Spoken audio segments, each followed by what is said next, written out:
Now we will hear from Reg Chua. Mr. Chua is the executive editor of Data and Innovation at Thomson Reuters. He is a former editor at the Wall Street Journal and the South China Morning Post. At Thomson Reuters, Chua helped develop several important tools, including Connected China. Connected China is a site that deconstructs China's elite power structures and shows how people and organizations are related. Mr. Chua has also worked on tools to verify information gathered through social media. Reg Chua believes that there are great opportunities at the intersection of journalism and technology. He sees constant innovation in journalism, which helps inform the public and delivers quality information. Now to Mr. Chua to learn more. When the topic of investigative journalism comes up, chances are one of two images pops into your mind. There's meetings in dark alleyways, there's hushed conversations, lots of knocking on people's doors, piles of papers heaped up on desks. So, basically a picture of good, old-fashioned, shoe leather reporting that spawns lines like, if your mother tells you she loves you, check it out with a second source. Or you could be thinking of a picture of computer screens scrolling through thousands of lines of code, journalists poring over vast amounts of data, and then they're finding smoking guns buried in all those mountains of information. Sort of a different picture, one of a new computer-enabled, data-driven kind of reporting. Now, both images are real and both images are true. They're both as much about investigative reporting as the other. Sometimes, in fact, many times, the old ways are the best ways.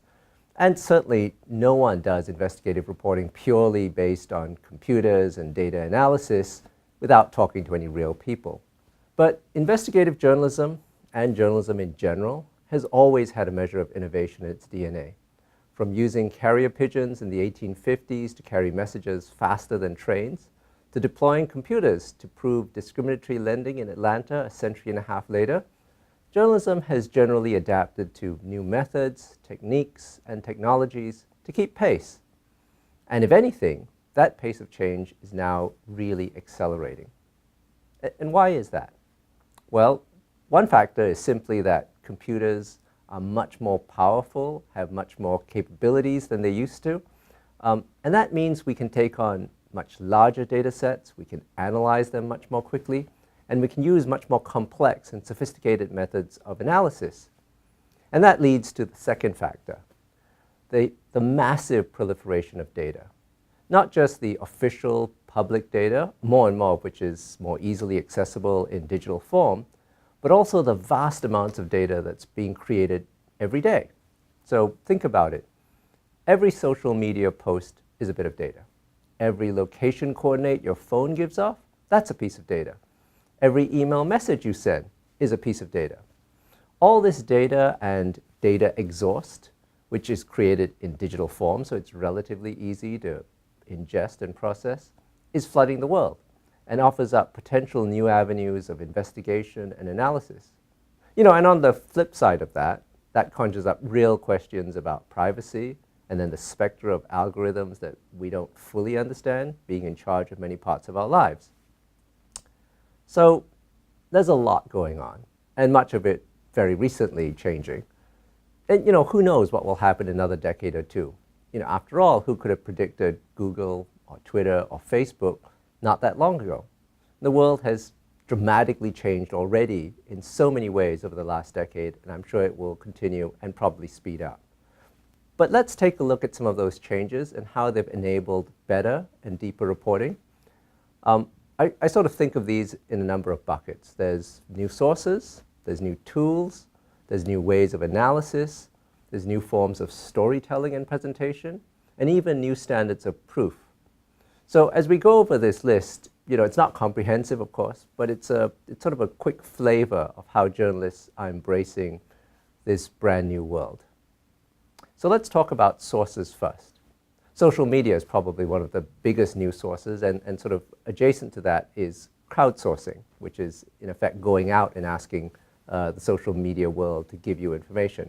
So in 2007, a Tunisian blogger was wondering about movements of the president's plane. Not all of it was filed and officially available, So he turned to the internet, and he turned to a group of plane spotters, people who enjoyed going to airports, taking photos of planes and their tail fins. And every plane, as it turns out, has a unique identifier on its tail fin. So with that, he could find that the president's plane had been into lots of places that hadn't been officially reported, and in the end, it turns out that those were the president's wife going on shopping trips. So that's one use of social media. The Guardian in 2009 went out and asked its readers and the world in general, when they got hold of the MP expenses, if you remember the MP expense scandal, and they basically put that data out to people and said, you look over it for us and tick off some boxes, tell us nothing to see here, there's something to look at, and so on. And so they essentially outsourced some of the very basic screening work to a lot of people and got their results. So that's social media. Satellite imagery is yet another source. You know, in 2006, Burmese activists wanted to find out more about the then junta's new capital and new homes, and so they used Google Earth, and they got all these images of all these new buildings, which is another interesting way of using Google Earth. Another new source, sensors.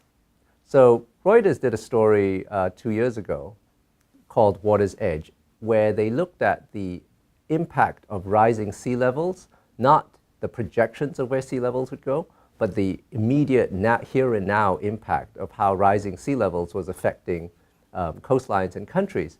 And they did that by analyzing millions of readings from tidal gauges over decades. And these are essentially sensors, they're tidal gauges, that have been recording where the water has been over every year. And so they took that data, they crunched it out, and they could prove that water levels were in fact rising all across the US and in fact all around the world. Leaks and data dumps are yet another source. Now, there've always been leaks. People have always leaked documents, but when it's been physical documents, it's been harder to smuggle out, it's been harder to hand over to people.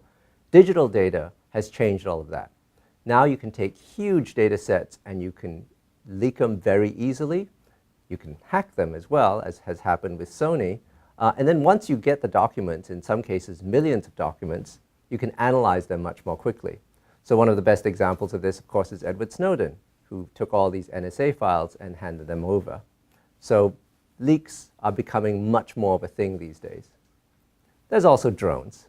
And to be honest, I haven't seen anything yet done in terms of investigative journalism with drones, but I know that there are people very actively working on drone journalism, so doubtless something will come along at some point. And then just more generally, data. As I said earlier, there's tons of data out there, much more of it, much more officially available. And when it's not officially available, frankly, a lot of it can be gotten by scraping websites and in some cases creating it yourself. So there's just tons more information out there, lots more sources. And when you get all those sources, then you start needing tools to use them. So if we go back to the idea of social media, one of the big issues for journalists is how to find out what's happening on social media. There's just so much of it. There's this huge river of information, flood of information, in fact, that's really hard to find anything. So there have been a couple of companies that have come out with offering different tools. One of them is called Banjo.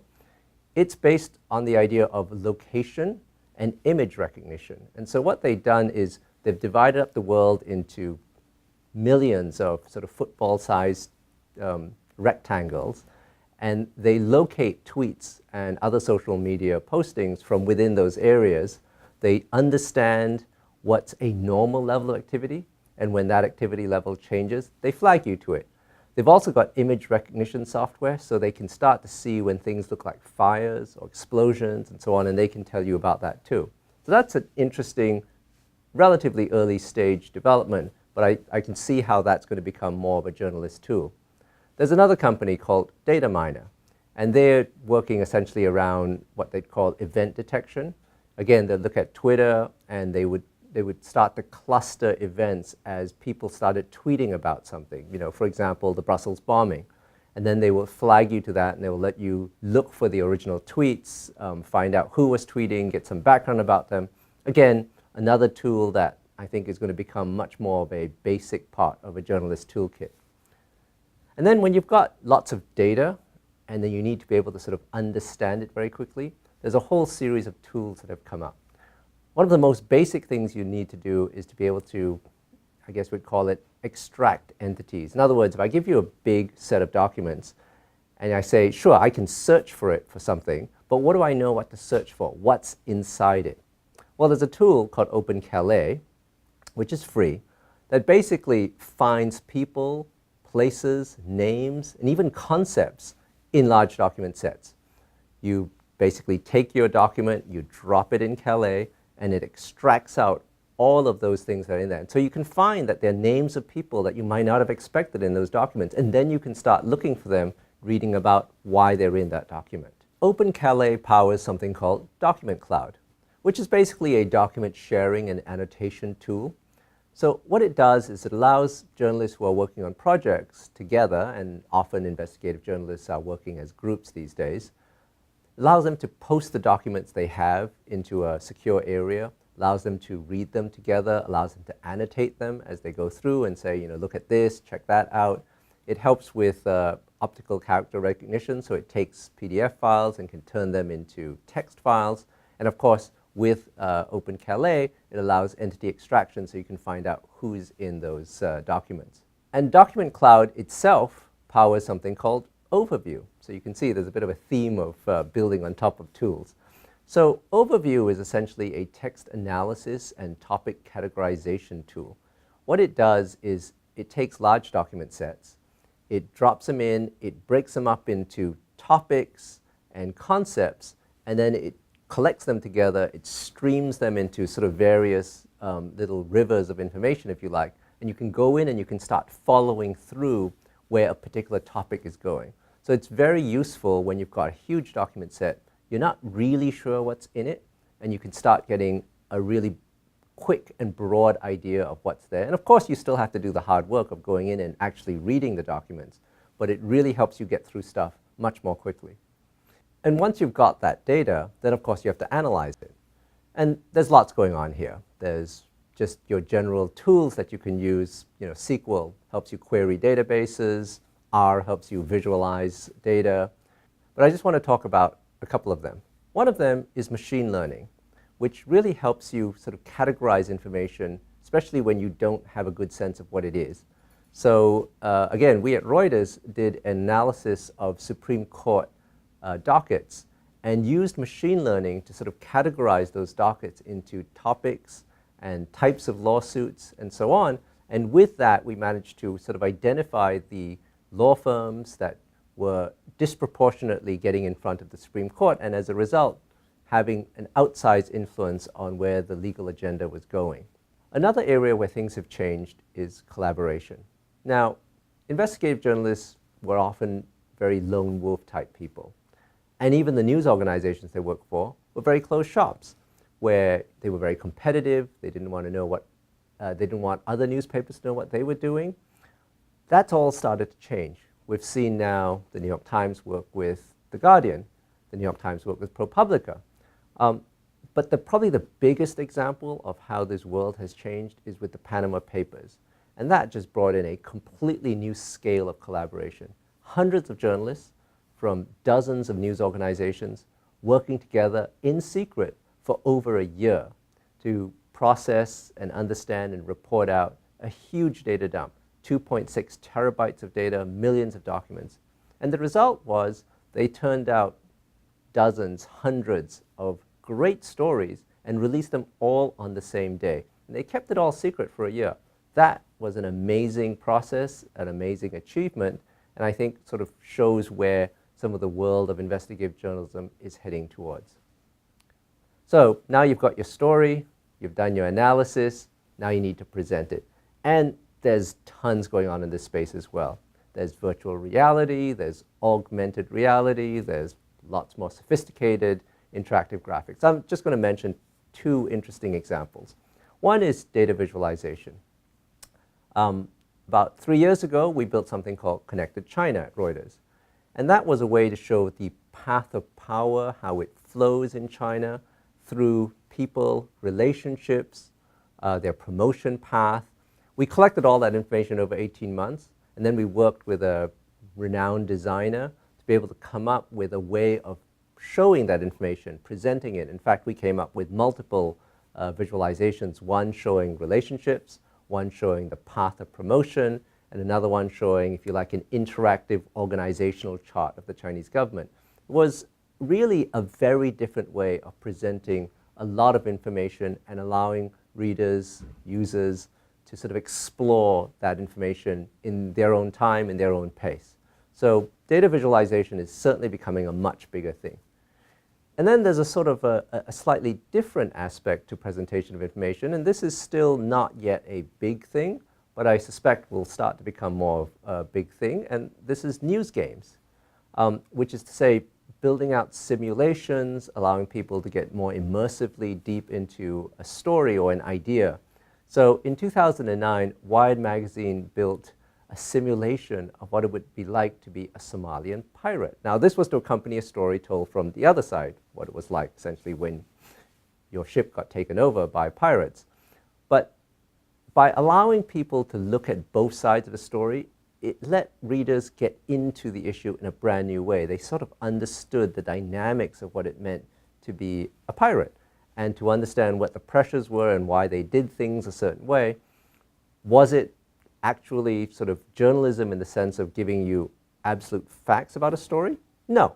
But was it a way to help educate readers about an issue, make them, explain something to them in a better way? Yes, it was. And I think as the technology to produce news games becomes easier and perhaps the skills among journalists to create them improves, we might see much more of this. So that's just a really quick tour of some of the examples of innovation in muckraking. There's so much more out there. And journalism is constantly borrowing from the worlds of technology, social science, statistics, and so on.